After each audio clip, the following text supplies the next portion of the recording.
بلند تر صلوات پڑھیں۔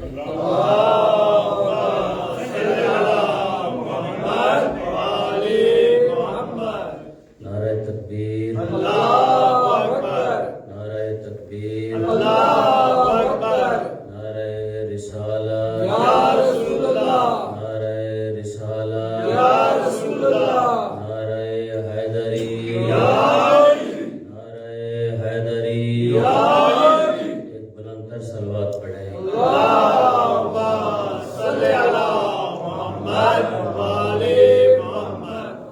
اعوذ باللہ من الشیطان الرجیم، بسم اللہ الرحمن الرحیم، الحمد للہ رب العالمین، الصلاة والسلام علی النبی الأمی المکی المدنی العربی عربی الابتہی القرشی السراج المضیء والکوكب الدری صاحب الوقار والسکینہ المدفون بأرض المدینہ الرسول المسدد والمصطفى الأمجد والمحمود الأحمد محبوب إله العالمين،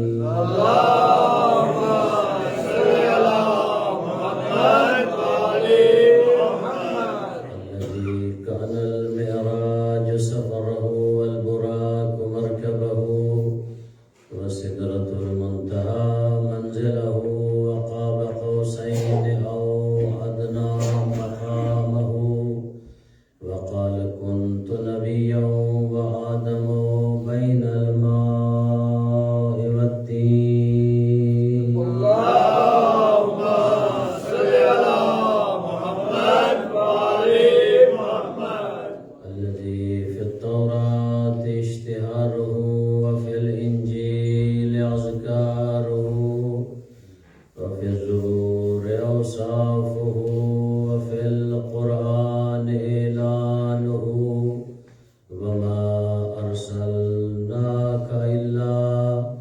رحمة للعالمين،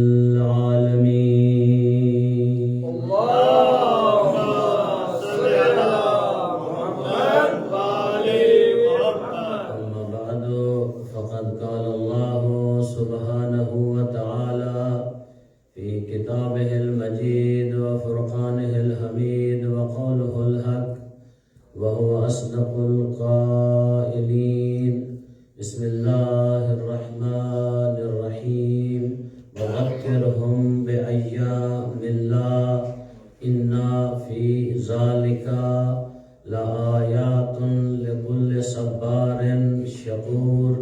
وقال النبي صلى الله عليه وآله وسلم، حسین منی وأنا من الحسین. صلوات پڑھیں۔ اللهم صل على محمد وآل محمد. صاحبان دانش و فکر، خواتین و حضرات، میری مائیں، بہنیں، بیٹیاں، بیٹے، بزرگ، بھائی جو اس عزاخانہ میں تشریف فرما ہیں، میں مسلسل سورہ ابراہیم کی آیت کا ایک حصہ تلاوت کیے جا رہا ہوں، جس میں خالق کائنات اعلان فرما رہا ہے، اور اعلان بھی ایسی شخصیت کے ذریعے فرما رہا ہے جس کو کئی ایک عہدے دے رکھے ہیں، ایک عہدہ نہیں، کئی ایک عہدے دے رکھے ہیں. ایسی شخصیت کائنات میں، اس سے مسلسل میں یہی بات آپ کو پہنچا رہا ہوں تاکہ میرے بچوں کو پتہ چلے، بچیوں کو، کہ شیعہ بھی پیغمبر گرامی اسلام کو مانتے نہیں بلکہ اپنے پورے وجود سے مانتے ہیں. یہ ایسی بات نہیں ہے کہ فقط شیعہ امیر المومنین کو ہی مانتے ہیں۔ اگر آپ اتفاق نہ بھی کریں، قرآن کا اتفاق ہے، اس میں خود اہل بیت کا بھی اتفاق ہے اور پروردگار کا بھی اتفاق ہے، تو ہم اہل بیت کو، بلکہ یوں کہوں کہ ہم امیر المومنین کو بھی اس لیے مانتے ہیں کہ علی کا رشتہ مصطفیٰ سے۔ ہم علی ابن ابی طالب کو، شاہ جی آپ کے دادا کو بھی اس لیے مانتے ہیں کہ میرے آقا علی کا رشتہ مصطفیٰ سے ہے۔ مصطفیٰ سے جو بھی جڑا ہوا ہے اور جس نے بھی مصطفیٰ سے وفا کی، بس فرق اتنا ہے ہمارے درمیان اور ہمارے دوستوں کے درمیان، ہم کہتے ہیں کہ ہم ہر اس بندے کو ماننے کے لیے تیار ہیں، ماننے کے لیے نہیں بلکہ منوانے کے لیے بھی تیار ہیں، ہر اس بندے کو ماننے منوانے کے لیے تیار ہیں جو مصطفیٰ کی زندگی میں مصطفیٰ کے ساتھ رہا ہو اور مصطفیٰ کے جانے کے بعد حسنین کے ساتھ رہا ہو۔ مصطفیٰ کی زندگی میں میرے آقا مصطفیٰ کے ساتھ رہا ہو، ان کے جانے کے بعد حسنین کریمین کے ساتھ رہا ہو۔ ہم بھی مانتے ہیں کریمین، شیعہ تھوڑے گھبرا جاتے ہیں، کہتے ہیں ہم علیہ السلام کہتے ہیں، اہل سنت کریمین کہتے ہیں۔ بالکل وہ صحیح کہتے ہیں، کرم ہے تو فقط اسی گھر میں۔ حسنین کریمین، کریم ہیں ہی یہی، اس سے بڑھ کر حسنین کریمین سرکار حسن سے اور سرکار حسین سے بڑھ کر کائنات میں کوئی کریم ہے ہی نہیں۔ تو عرض کر رہا تھا کہ کس سے اعلان کروا رہا ہے خالق؟ مصطفیٰ سے۔ مصطفیٰ کون ہے؟ وہ ہے کہ جس پہ خالق کائنات جس پہ اتنا اعتماد کرتا ہے، اتنا اعتماد کرتا ہے کہ جس کی زبان کو اللہ نے اپنی زبان قرار دے دیا۔ اتنا بڑا اعتماد اور اعتبار بہت لوگ کسی پہ کرتے ہیں، کہتے ہیں بھی اس کی زبان میری زبان ہے، اس کا کہنا میرا کہنا ہے، اس کا قول میرا قول ہے۔ اگر کوئی عام بندہ کسی کے بارے میں کہہ دے تو وہ واپس بھی لے سکتا ہے، آج کہا ہے کل وہ واپس لے لے گا، لیکن کون کہہ رہا ہے؟ وہ کہہ رہا ہے جو لا ریب خود ہے، وہ ہستی کہہ رہی ہے، وہ شخصیت کہہ رہی ہے کہ جس کے بارے میں کسی قسم کا شک نہیں کیا جا سکتا۔ وہ شخصیت ہے، وہ ہستی ہے، وہ رب ہے، وہ خالق ہے، وہ طاقتور خدا ہے، جس کو چاہے جب چاہے اٹھا لیتا ہے، جس کو جب چاہے دنیا میں بھیج دیتا ہے۔ وہ اللہ ہے کہ جس کو چاہے نبوت دے دے، جس کو چاہے امامت دے دے، جس کو چاہے رسالت دے دے، جس کو چاہے اولو العزم فرشتہ بنا دے، اور جس کو چاہے فرشتوں کی صف سے نکال کر شیطان کا درجہ دے دے۔ وہ اللہ اتنا پاورفل اللہ، طاقتور اللہ، وہ اللہ کے جس کی کسی بات میں شک کرنے کی گنجائش نہیں، وہ اللہ مصطفیٰ کی زبان کو اپنی زبان کہہ رہا ہے، اور وہ مصطفیٰ جو زبان پروردگار ہے، جو زبان پروردگار ہے، مصطفیٰ وہ کہہ رہا ہے، خالق کا فرمان ہے وَذَكِّرْهُمْ بِأَيَّامِ اللَّهِ۔ کیا میرا خالق کہتا ہے تم بیان کرو اللہ کے دنوں کو، ان فی ذالک، اللہ کے ان دنوں میں کیا ہے، لآیات، ان دنوں میں نشانیاں رکھی ہیں، کس کے لیے؟ لکل صبار شکور، ہر صابر اور شاکر کے لیے نشانیاں رکھی ہیں۔ اب دیکھنا ہے کہ صابر کون ہے اور شاکر کون ہے۔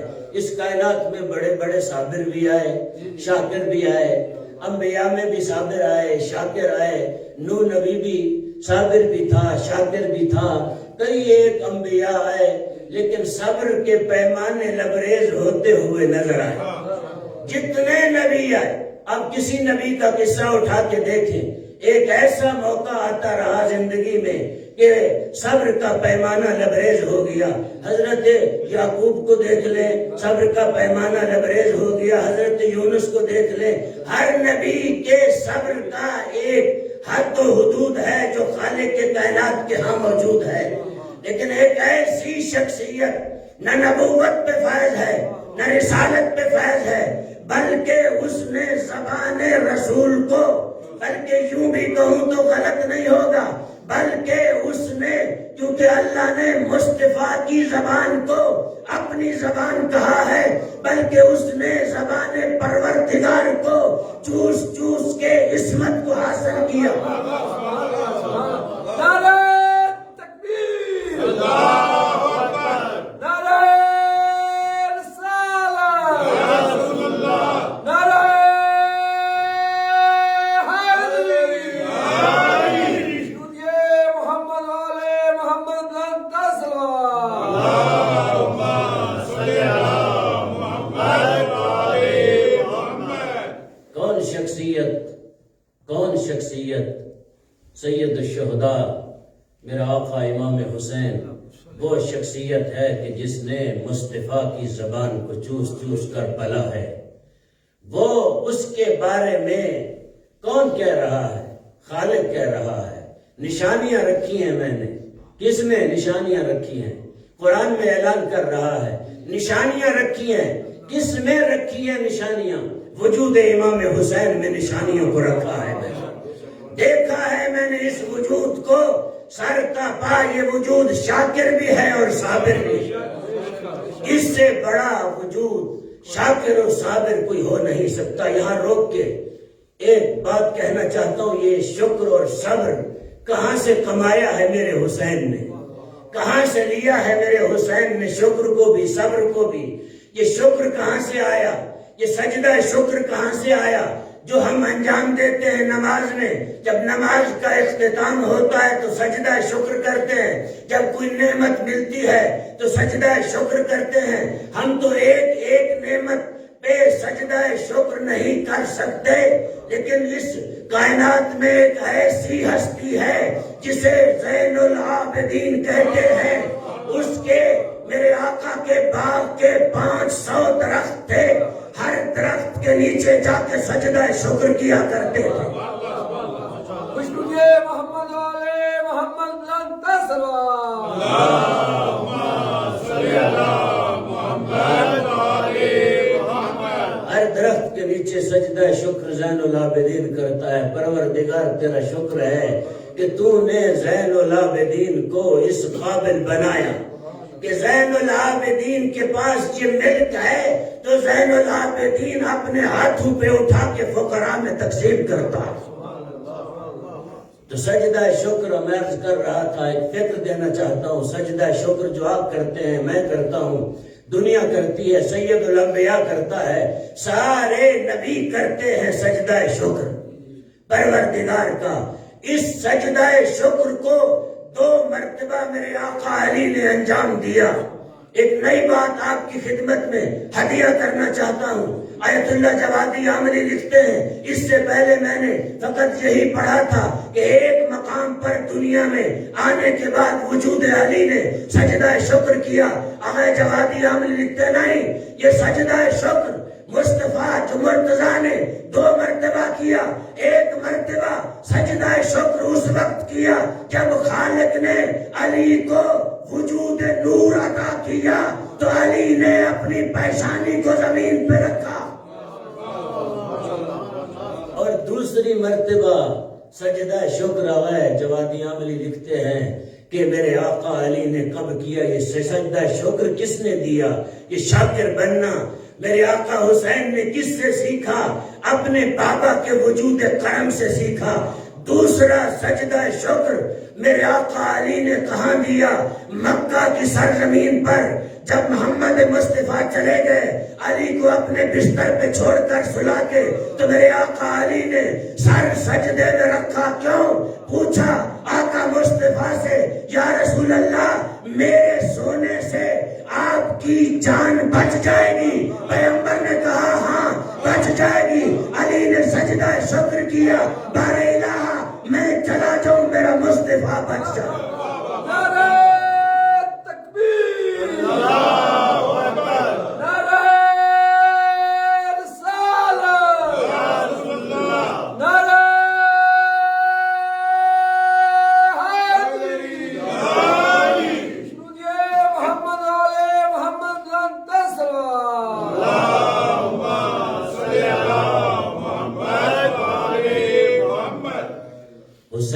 نے یہ شکر و صبر وجود علی ابن ابی طالب سے، یہ اس گھر کے پروردہ ہیں جو وحی کا گھر ہے، جو نبوت کا گھر ہے، جو رسالت کا گھر ہے، جو عصمت کا گھر ہے، اس گھر کے پروردہ ہیں۔ انہوں نے بچپن میں وحی کو آتے ہوئے دیکھا، جبرائیل کو جاتے ہوئے دیکھا۔ یہ وہ گھر ہے کہ جس گود میں میرا آقا حسین پیغمبر گرامی اسلام کی گود میں پلا ہے نا حسین، اسی گود میں جس میں حسین بیٹھا کرتا تھا، اسی گود میں قرآن بھی ایک زانو پہ ہوتا تھا، جبرائیل قرآن کو لاتا تھا، قرآن حسین اس طرح سنتا تھا جس طرح میرا مصطفیٰ قرآن کو سنتا ہے، اس طرح قرآن کا عامل تھا۔ کل میں نے جہاں چھوڑا وہاں سے آگے لے کے جاؤں گا۔ کہاں چھوڑا کہ میرے آقا حسین پشت مصطفیٰ پہ سوار ہوئے تھے، پھر 70 مرتبہ میرے آقا مصطفیٰ کو حکم ہوا کہیں سبحان ربی الاعلی و بحمدہ، 70 مرتبہ کہا۔ تو میں نے آج رات بڑا غور کیا کہ 70 کا یہ ہنسا اتنا عظیم ہے کہ 70 کا ہنسا 2 مرتبہ دہرایا گیا، ایک دفعہ حسین کی دادی کے لیے فاطمہ بنت اسد کے لیے، ایک مرتبہ حسین کے وجود کے لیے۔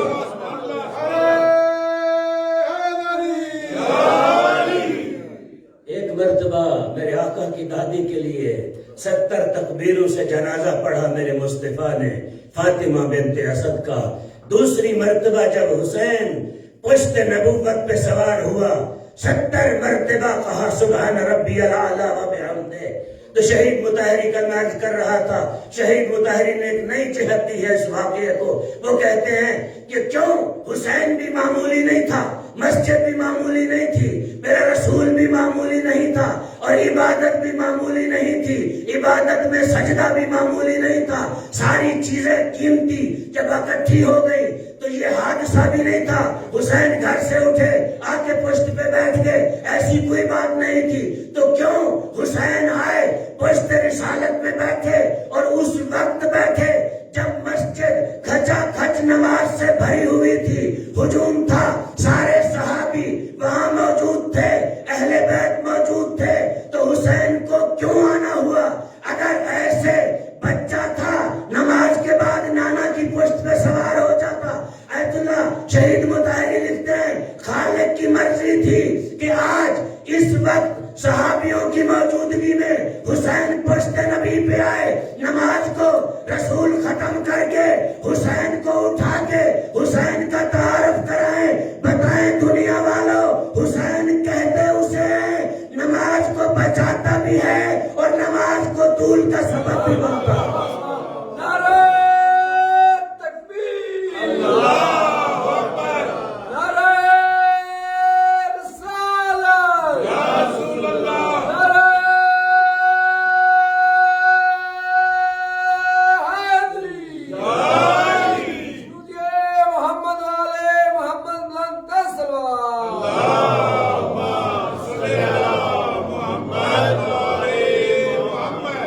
نماز کی بقا کا سبب بھی ہے اور نماز کو طول دینے کا۔ بہت سارے لوگ نمازی ہیں، سارے نمازی ہیں، اور بہت سارے بہت نمازی ہیں، نماز شب پڑھنے والے بھی ہوں گے، جو نماز کے احکام سے واقف ہیں۔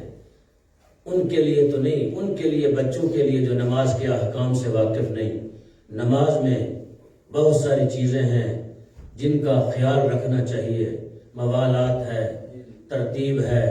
موالات کا مطلب کیا ہے؟ کسی کو اگر آتا ہے تو وہ بتائے، یعنی پائے در پائے۔ پائے در پائے کا مطلب کیا ہوتا ہے؟ ایک فعل انجام دیا، پھر دوسرا فعل انجام دیا، پھر تیسرا فعل انجام دیا۔ تو اگر فعل متعارف جو طریقہ ہے اس سے طولانی ہو جائے تو پھر نماز میں اشکال پیدا ہو جاتا ہے، حرج پیدا ہو جاتا ہے نماز کے اندر۔ جب فعل طولانی ہو جاتا ہے تو کم از کم ایک مرتبہ کہنا چاہیے سبحان ربی الاعلیٰ و بحمدہ. زیادہ سے زیادہ مستحب ہے کہ 7 مرتبہ، 3 بھی اور 7 مرتبہ تک کہا گیا ہے. میرا مصطفیٰ 7 مرتبہ تک فرمایا کرتے تھے سبحان ربی الاعلیٰ و بحمدہ. اس سے زیادہ ہو جائے تو متعارف طریقے کے خلاف ہے. تو نماز میں اشکال بھی پیدا ہو سکتا ہے کہ جان بوجھ کر نماز کو طول دیا جا رہا ہے، شاید لوگوں کو دکھانے کے لیے یا خواہشات نفسانی کے لیے. میں کیا کروں کہ اس گھر میں پھر بار بار جب ہم اس گھر کو دیکھتے ہیں، مطالعہ کرتے ہیں، تو اس گھر میں 2 ہی شخصیات ملتی ہیں جو نماز میں اس طرح کے فعل انجام دیتی ہیں. خالق کائنات ان کی نماز کو قبول نہیں کرتا بلکہ ان کے لیے آیات کو بھیجتا ہے. ایک علی ابن ابی طالب ہے، ایک حسین ابن علی ہے. علی رسول کے پیچھے نماز پڑھتا ہے تو سہل آ کے سوال کرتا ہے رسول کی مسجد میں کہ کوئی ہے میں مجھے دینے والا. تو اس وقت پوری مسجد میں سب پہ سناٹا طاری ہو جاتا ہے. ہو سکتا ہے سارے موالات کے قائل ہو، دیکھ رہے ہو اگر ہم یہ کام کریں گے تو فعل کثیر ہو جائے گا. تو ایک ہی شخصیت ہے مسجد نبوی میں جو عطا کرنے والی ہے. میرے آقا علی نے اپنا انگوٹھی والا ہاتھ بڑھا دیا، اس سہل نے انگوٹھی اتار لی. جب انگوٹھی اتار لی تو آیت کا نزول ہو گیا. لوگوں نے سوال کیا پیغمبر گرامی اسلام سے یا رسول اللہ علی کی نماز باطل ہو گئی. علی فعل کثیر انجام دے رہے تھے اور دوسری بات یہ تھی کہ علی کی توجہ فقیر کی طرف تھی. تو میرے آقا رسول نے کہا صبر کرو کل علی سے پوچھ لیتے ہیں.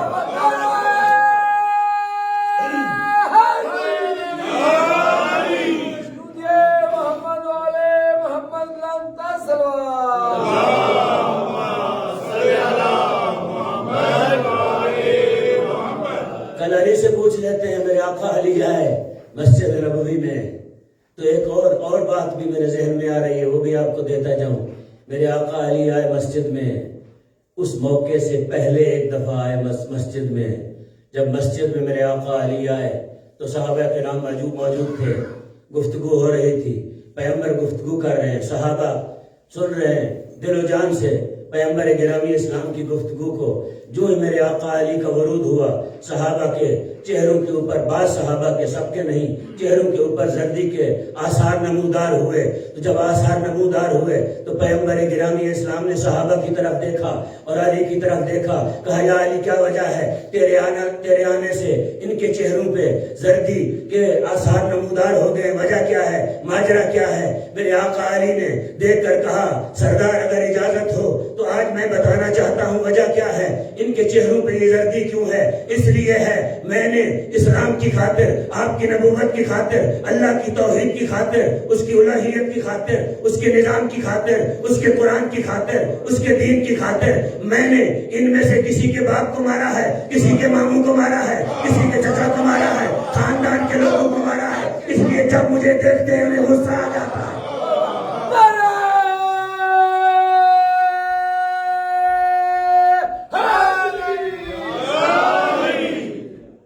اس لیے جب مجھے دیکھتے ہیں یہ پھر ان کے چہروں پہ غصہ نمودار ہوتا ہے. یہ فطری امر بھی ہے. اسلام تو لا چکے ہیں لیکن اسلام جس طرح سورہ حجرات میں ہے، کہا آراب نے آمنا ہم ایمان لے آئے، تو قرآن نے آواز دی، خدا نے خبردار اسلمنا یہ ایمان نہیں لے آئے، اسلام لے آئے ہیں. ایمان ابھی ان کے دلوں میں داخل نہیں ہوا. تو ایسے لوگ پیغمبر کی بزم میں ہوا کرتے تھے، ان کے دلوں میں ایمان داخل نہیں ہوا تھا. تو جب یہ جملے پیغمبر کو دہرائے گئے، کہے گئے کہ علی کی نماز میں 2 اشکال ہیں. کہا علی سے پوچھتے ہیں، کہا یا علی بتاؤ تمہاری نماز کا کیا بنے گا. میرے صحابی پوچھتے ہیں، ایک تو آپ نے فعل کثیر انجام دیا، دوسرا آپ کی توجہ سائل کی طرف تھی. میرے آقا علی مسکرائے، دیکھ کر فرمایا یا رسول اللہ میں نے کوئی فعل کثیر انجام نہیں دیا، ایک ہی لمحے کے لیے میں نے انگلی کی، اس نے اتار لی. رہی دوسری بات کہ میری توجہ اس فقیر کی طرف تھی، مانگنے والے کی طرف تھی. نہیں، میری توجہ خالق کی طرف تھی. اللہ نے آواز دی جس کو مفتی صاحب نے اپنی کتاب میں لکھا ہے، پروردگار کی آواز آئی، مصطفیٰ کی مسجد سے سائل خالی جا رہا ہے. یہ آواز میں نے سنی.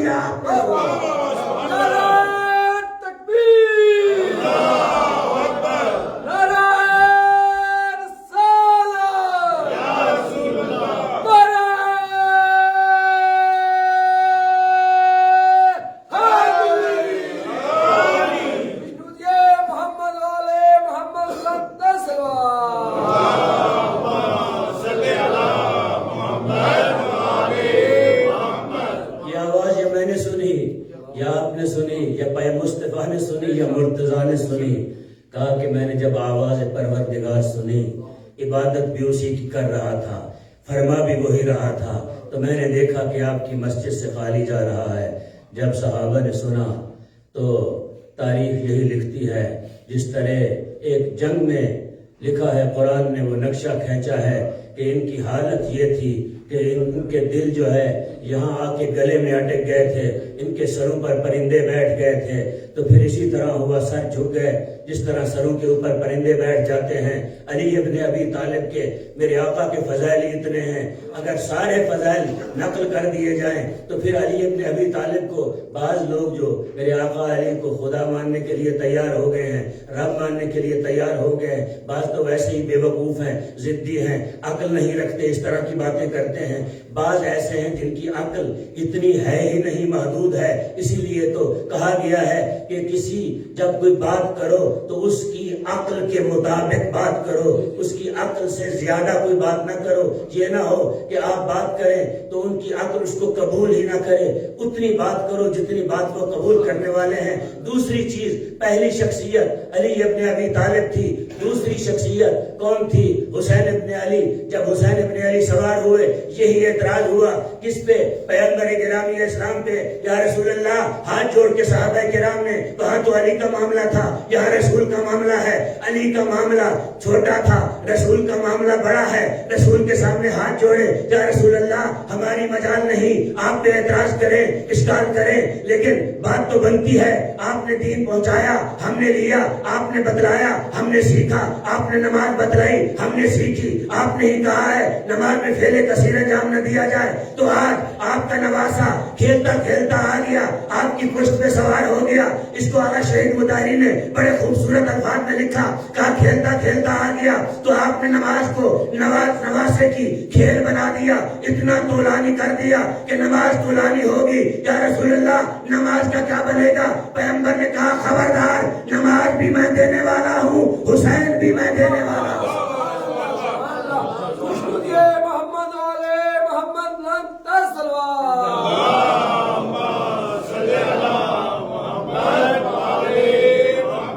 فرمایا خبردار، نماز بھی میں دینے والا ہوں، حسین بھی میں دینے والا ہوں۔ رہی بات یہ کہ ہماری آپ کی نماز کا کیا بنے گا؟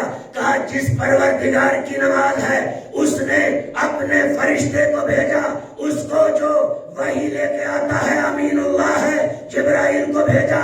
میں اٹھنے لگا، اپنے سر کو اٹھانے لگا تو جبرائیل نے آ کے میرے بازو تھام لیے، کہا یا رسول اللہ آج مرضی پروردگار مرضی حسین ہے، جب تک حسین نہیں اٹھتا اس وقت تک سجدے میں رہو۔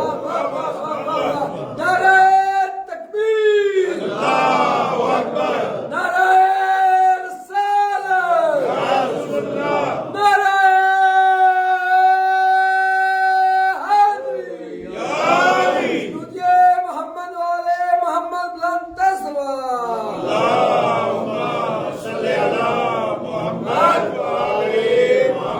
اور فرمانے لگے کہ خالد چاہتا تھا کہ اسی ذریعے سے آپ لوگ سب سمجھدار ہیں کہ ایسی باتیں جو غیر مترقبہ ہوں، جو ایسے ہی بیٹھے بیٹھے کوئی واقعہ حادثہ ہو جائے، اگر حادثہ پہلے سے آپ تیار کر کے کسی چیز کو لے آئے، جس طرح یہ مجلس ہے ہم نے اس کو پہلے سے انتظامیہ نے ارینج کیا، ایک مولانا کو دعوت دی، وہ دعوت میرے حصے طالب علم کے آ گئے، اس سال بھی دعوت دی، میں آ گیا پڑھنے کے لیے، آپ سننے کے لیے آ گئے۔ یہ بات پہلے سے طے شدہ تھی، ایک ایسی بات، ایسا حادثہ اسی مجمع میں رونما ہو جائے تو یہ والی بات جو پہلی ہے، ہو سکتا ہے 1 سال 2 سال 3 سال 4 سال کے بعد آپ کے ذہن سے محو ہو جائے، کون مولوی تھا پڑھنے والا، کون سامنے تھے سننے والے، کون انتظامیہ تھی کام کرنے والی، اگر دنیا سے چلے جائیں بھول جائیں، لیکن ایک ایسا حادثہ جو اچانک رونما ہو جائے وہ بھولتا نہیں ہے۔ پیغمبر گرامی اسلام نے کہا خالد چاہتا تھا کہ حادثہ اچانک ہو تاکہ تم لوگ حسین کا تعارف اچھی طرح سے سن لو، حسین کو جان لو۔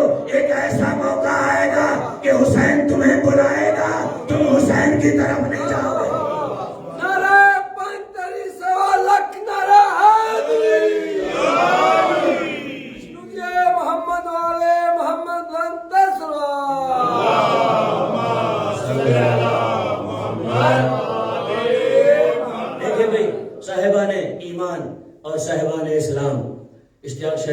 لگاتے ہیں. یہ نہ سوچئے گا کہ اشتیاق شاہ جی کو میں پیسے دیتا ہوں، ٹائم کو سکھا کے لاتا ہوں. ایک ہی بندہ نعرے لگاتا ہے. باقی جو یہاں موجود ہیں، پہلے بھی میں نے کہا تھا کہ میں کہنے کا عادی نہیں ہوں کہ نعرے آپ لوگ لگائیں گے تو اپنے اس کے لیے لگائیں گے، اپنا ایمان مضبوط کریں گے، امیر المومنین کی ولایت کو اپنے دل میں جگہ دیں گے. میں تو آغاز میں نعرے لگا لیتا ہوں. تو شاہ جی بھی میرے خیال میں تھک گئے ہیں نعرے لگا کے. پہلی محرم سے لے کر آج تک آپ سب لوگ ماشاءاللہ ولائے علی دلوں میں رکھتے ہیں. تو آپ اس طرح نعرہ لگایا کریں جس طرح امیر المومنین کا مقام ہے، جس طرح امیر المومنین کی عظمت ہے، جس طرح امیر المومنین کی رفعت ہے. ایسا نعرہ نہ لگایا کریں کہ خود امیر المومنین کے مقام سے وہ نعرہ چھوٹا ہو. امیر المومنین کا مقام، امیر المومنین کو ضرورت نہیں ہے کسی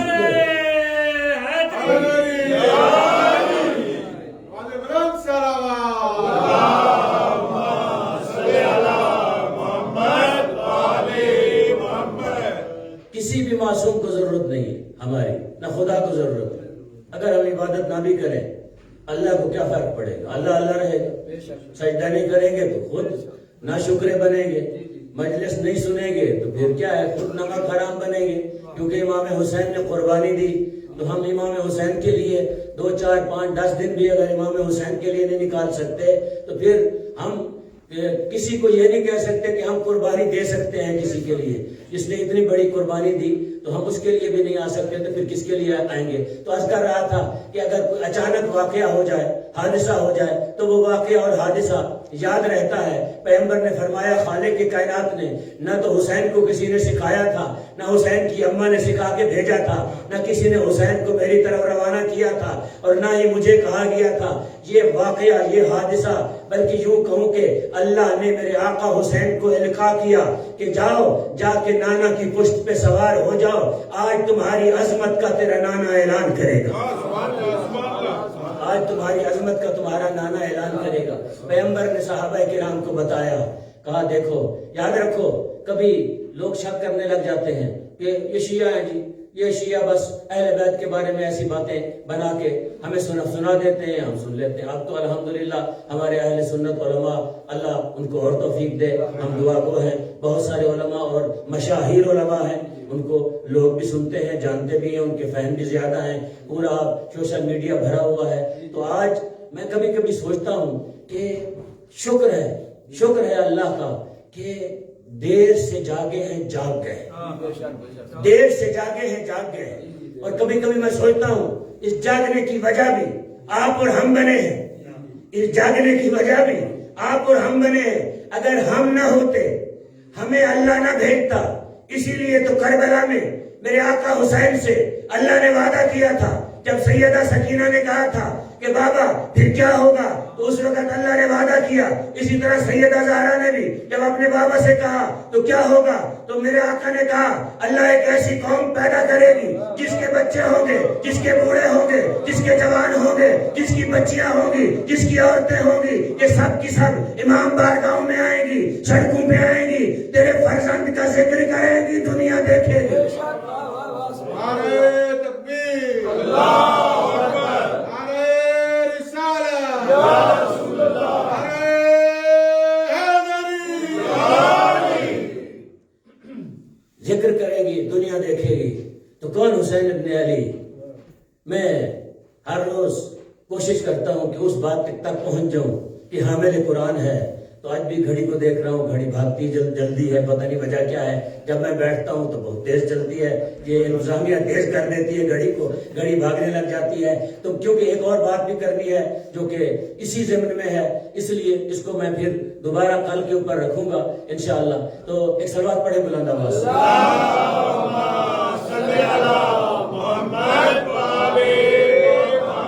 پھر بھی صلوات پڑھیں.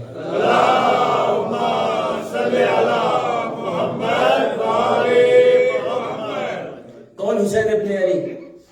حسین ابن علی کا مقام جو ہے پہلے دن سے لے کر آج تک بیان کیے جا رہا ہوں اللہ کی نگاہ سے اور پیغمبر گرامی اسلام کی نگاہ سے. رسول کی نگاہ خدا ہے، خدا کی نگاہ مصطفیٰ ہے. کوئی فرق نہیں نگاہ مصطفیٰ میں اور نگاہ خدا میں.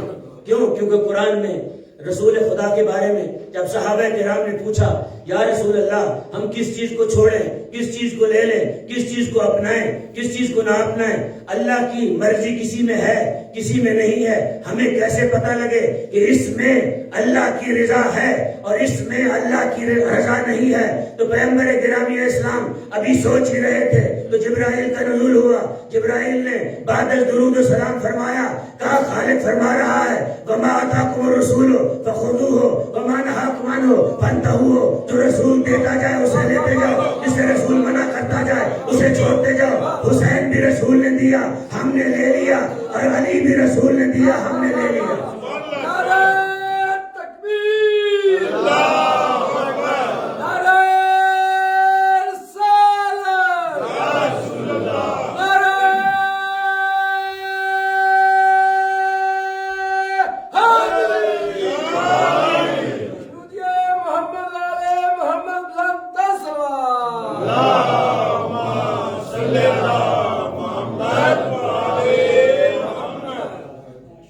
جس طرح میرے آقا علی نے، آقا مصطفیٰ نے، سیدہ نے تربیت کی میرے آقا حسین کی، کیا کمال کی تربیت تھی، کیا عظمت تھی میرے آقا حسین کی۔ میں کبھی کبھی جب پڑھتا ہوں دیکھتا ہوں کچھ چیزیں تو ہیں جو وراثتاً ملی ہیں اس خاندان کو، کچھ چیزیں انہوں نے اپنے کمال کی وجہ سے کمائی، اپنے کمالات کی وجہ سے کچھ چیزیں کمائی ہیں۔ تو یہ تو عصمت پہ فائز تھے۔ دنیا کہہ سکتی ہے، دنیا والے کہہ سکتے ہیں جی کیونکہ میرے آقا حسین تو معصوم تھے، کمالات تو ان میں آنے ہی تھے تو اسی لیے کمالات ان کے اندر آ گئے، لیکن ایک ایسی شخصیت کا تذکرہ بھی کرنا چاہتا ہوں تاکہ اس کے وجود کا بھی آپ کو پتہ چلے، اس کی عظمت کا بھی پتہ چلے کہ جس کی تربیت بھی کرنے والے چند شخصیات تھی، خواتین میں بھی 2 خواتین تھیں اور مردوں میں بھی 3 مرد تھے جو اس کی تربیت کرنے والے تھے۔ خواتین میں 2 خاتونیں تھیں جو ان کی تربیت کرنے والی تھیں، ایک کا نام ام کلثوم تھا، ایک کا نام زینب تھا۔ مردوں میں جو تربیت کرنے والے تھے، ایک کا نام علی ابن ابی طالب تھا، ایک کا نام حسین ابن علی تھا، ایک کا نام حسن ابن علی تھا۔ 3 مرد تربیت کر رہے ہیں، 2 عورتیں تربیت کر رہی ہیں۔ ان 5 لوگوں کا تربیت یافتہ جو دنیا میں آیا اسے ابوالفضل العباس کہتے ہیں۔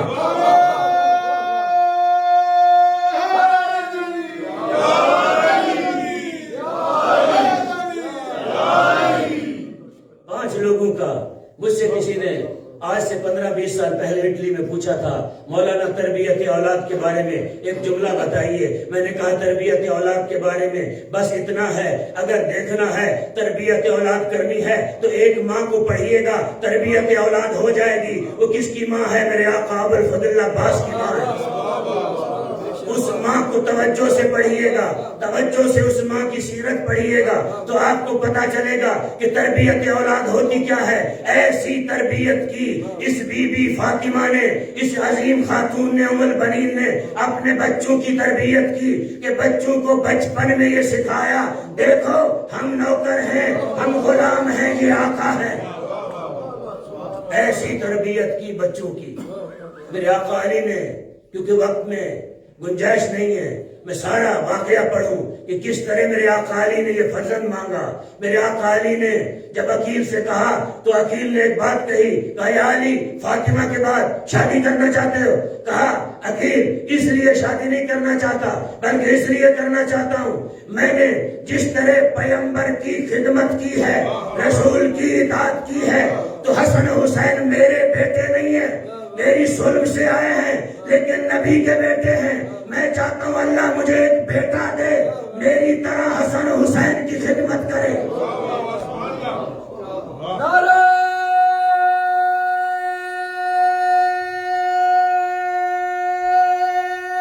حیدری، درود محمد علی محمد لن تصوى۔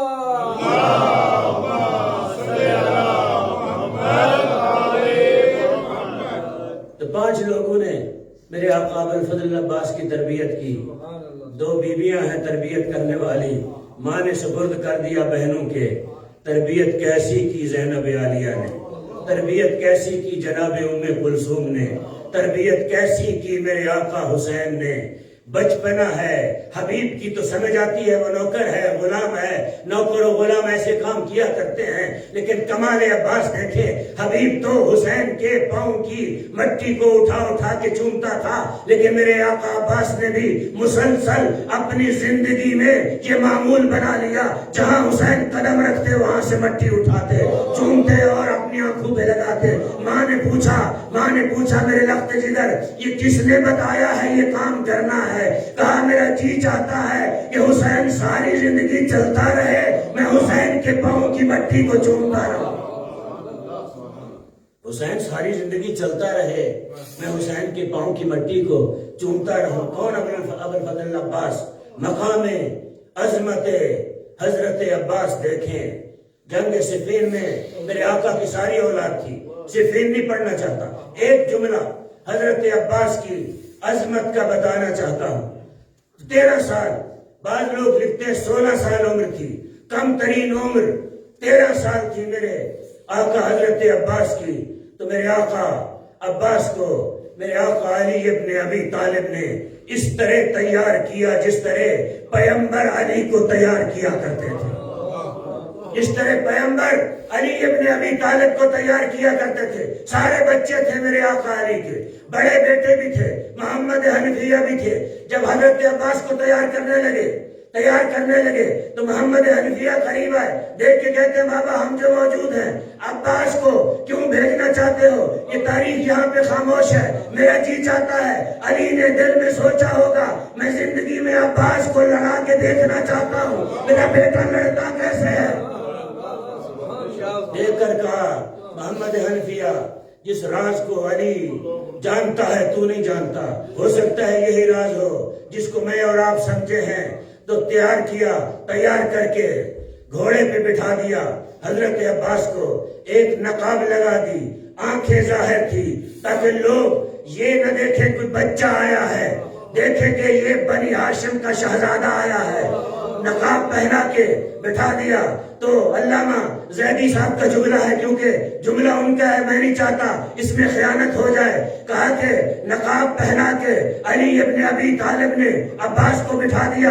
جب زین پہ بیٹھے، جب گئے میدان کے اندر تو قد سے پتہ چل رہا تھا اور جسم سے پتہ چل رہا تھا بچے ہیں۔ تو ایک بہادر کو جب کہا امیر شام نے جاؤ اس بچے کے مقابلے میں، تو دیکھ کے کہتا ہے یہ تو بچہ ہے، اس بچے کے مقابلے میں کیسے جاؤں؟ امیر شام نے کہا تمہیں نہیں پتا دشمن تھا، دوستو یاد رکھو دشمن تھا امیر شام، لیکن معرفت اہل بیت کی کامل رکھتا تھا، جانتا تھا کہ اہل بیت کی فردیں چاہے بچے ہوں، بوڑھے ہوں، بڑے ہوں، سارے کے سارے اسی طرح ہیں جس طرح علی ابن ابی طالب خیبر میں لڑا کرتا تھا۔ کہا یہ بچہ ضرور ہے، یاد رکھو بیٹا علی کا ہے۔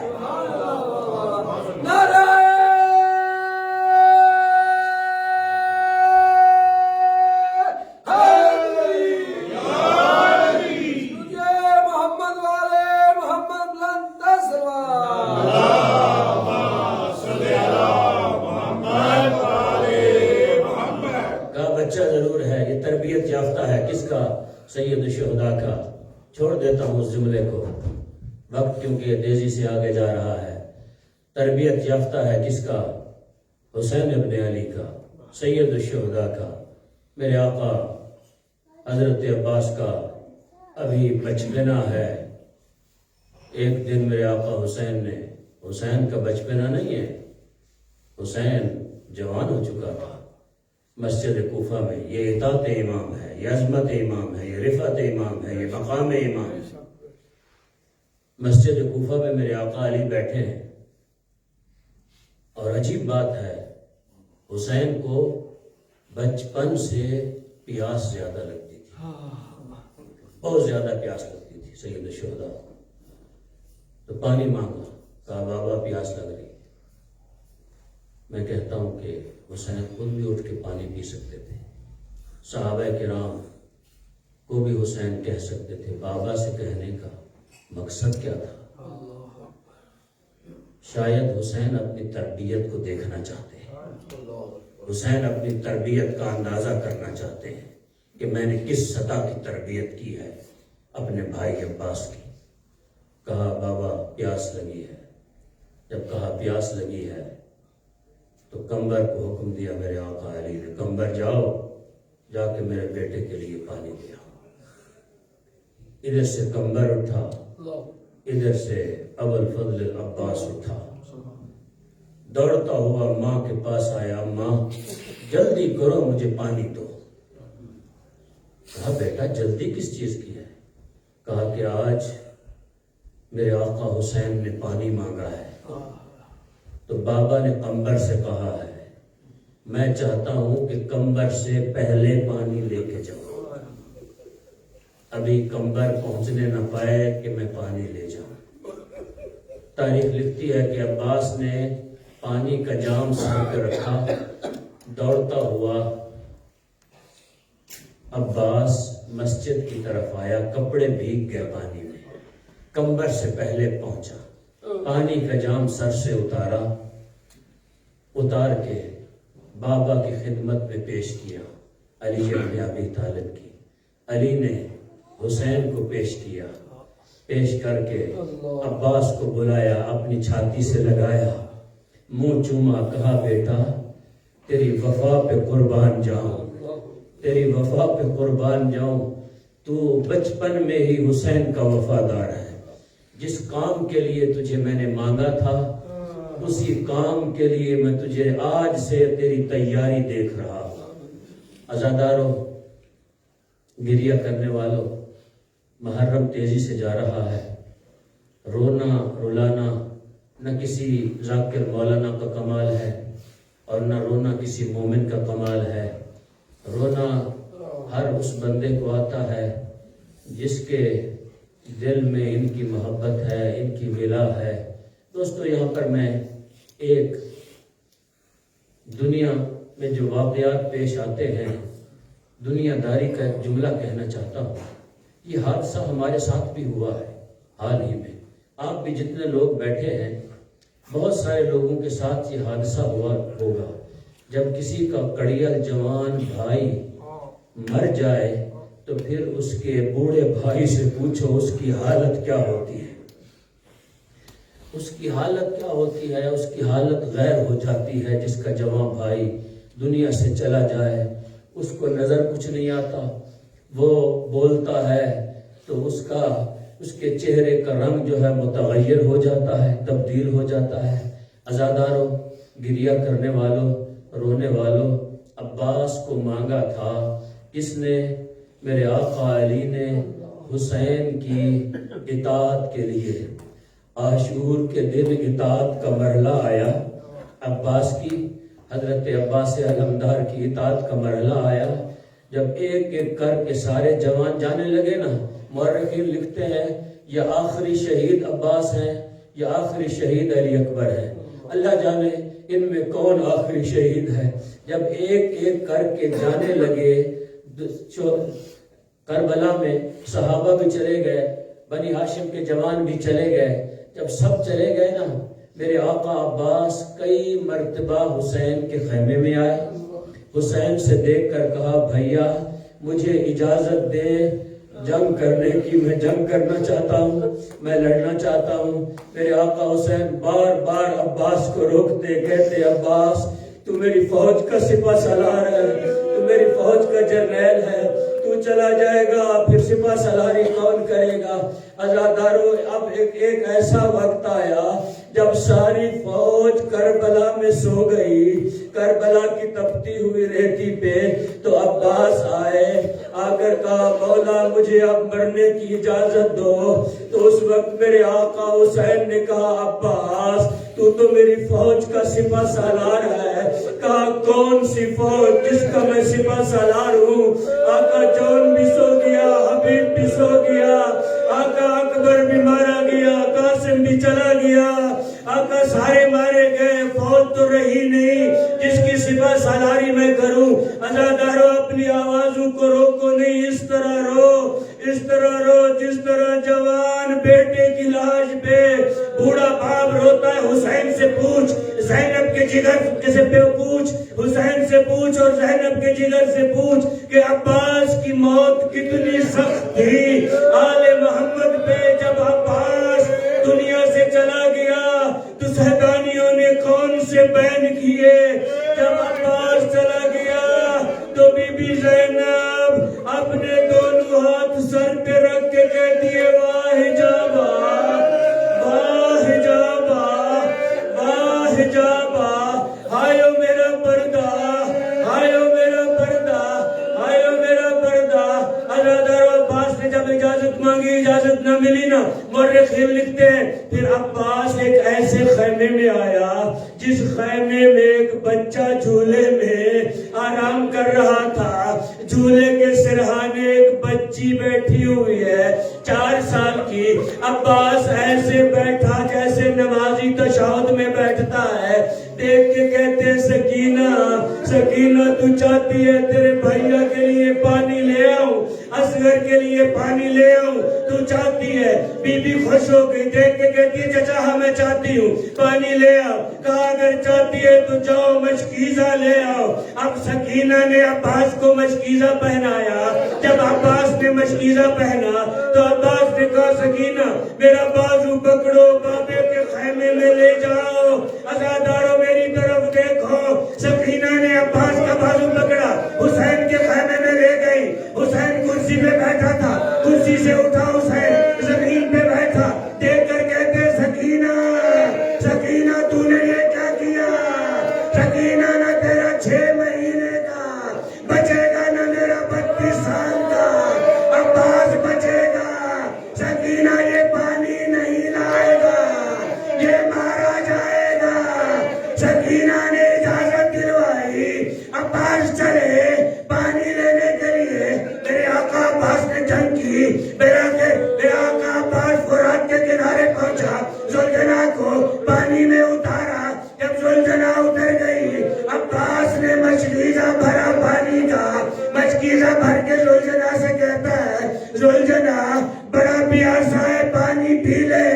زلجنا دیکھ کے کہتے ہیں مولا میں کس طرح پانی پیوں؟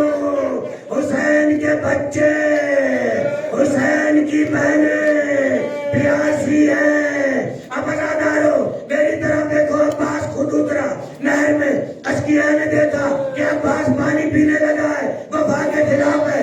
عباس نے چلو میں پانی بھرا، بھر کے اشقیاء کو دکھایا، پھر الٹ دیا.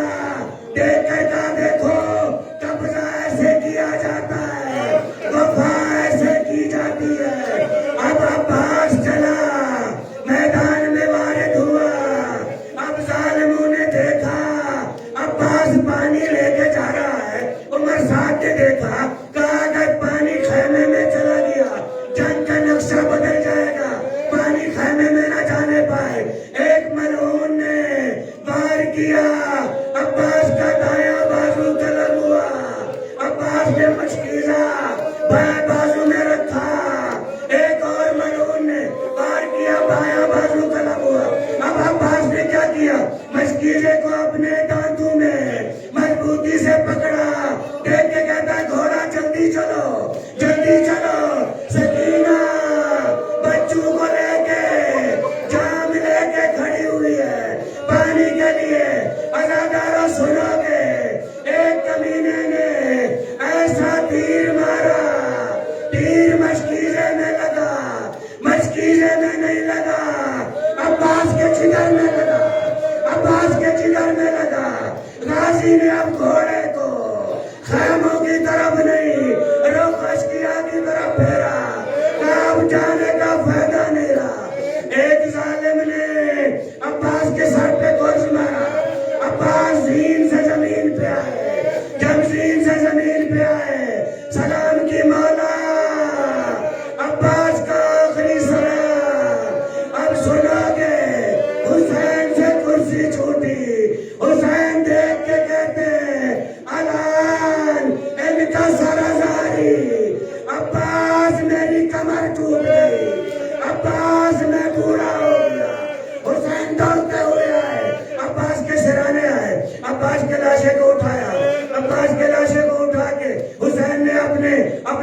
پہ سر رکھا، ابھی رمق باقی تھی، میرے آقا عباس نے کہا مولا میری حسرت ہے، ایک آنکھ میں تیر ہے، ایک میں ریت اور خون ہے، میری آنکھیں صاف کرے، میں آپ کی زیارت کروں۔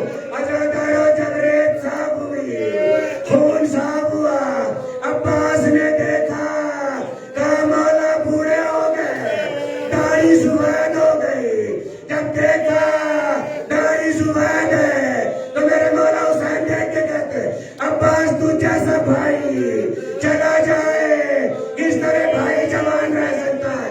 میرے آقا حسین نے دیکھ کر کہا عباس عباس میری ایک خواہش ہے۔ کہا کیا ہے؟ کہا عباس عباس ساری زندگی غلام رہا ہے، آج مجھے بھائی کہے۔ کہا بھیا حسین عباس کا سلام ہو۔ یہ آواز ہوا نے خیمے تک پہنچائی، زینب نے سنی، بی بی کہتی ہے عباس عباس مجھے ایک دفعہ پہن دو ورنہ بہر آ جاؤں گی۔ عزادارو ایک جملہ اور آپ کی زحمت تمام۔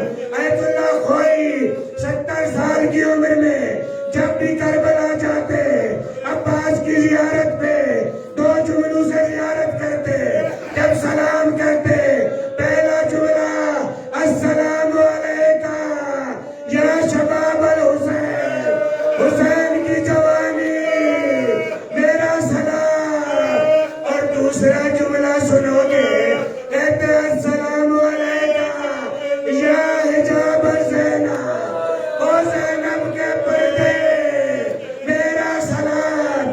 اب مجھ سے پوچھو نہ حسین کی جوانی بچی نہ زینب کا پردہ بچا، ایک ہاتھ میں شیور کے میری طرف دیکھے، ایک ہاتھ میں زینب کی چادر ہے، ایک ہاتھ میں حسین کا سر ہے۔ شیور وہاں سے گزرا جہاں عباس دریا کے کنارے تھا، دیکھ کے کہتا غازی اٹھو، تیرا حجاب تیری جوانی میرے ہاتھ میں ہے۔